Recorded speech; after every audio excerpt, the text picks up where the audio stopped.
현대제철소에서 가스배관을 점검하던 노동자가 유독가스에 질식해 숨진 사고 전해드렸죠.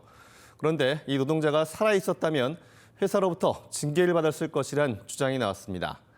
산재 노동자를 징계 대상으로 바라보는 현대제철의 안전수칙 때문입니다.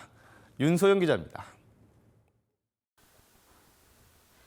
지난 12일 제철소 배관을 홀로 점검하던 50대 노동자가 유독가스에 질식해 숨졌습니다. 문제가 된 노후 배관은 지난달부터 가스 누출이 시작됐지만 근본적인 시설 교체 없이 임시 보수만 진행된 것으로 확인됐습니다. 유족 측은 사고 원인이 명백한데도 사측으로부터 어떠한 사과도 받지 못했다고 호소했습니다. 또 노동자가 생존했더라도 2인 1조로 근무하지 않았다는 이유로 징계를 받았을 거라며 분통을 터뜨렸습니다.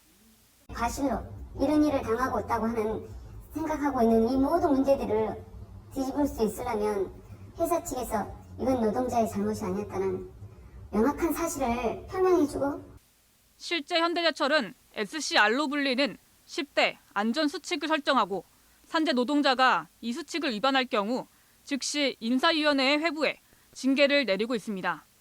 안전모 미착용, 2인 1조 등 작업 절차 위반 등 10개 항목으로 최근 6년간 SCR 위반 건수는 1,400여 건에 달합니다.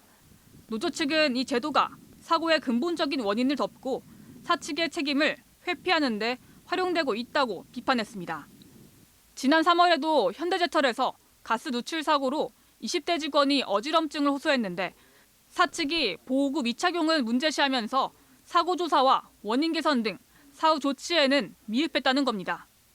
산업재해가 발생을 하게 되면 원인을 찾아서 분석을 해야지 징계를 한다고 해서 그 사고가 저희는 안 난다고 보지 않거든요.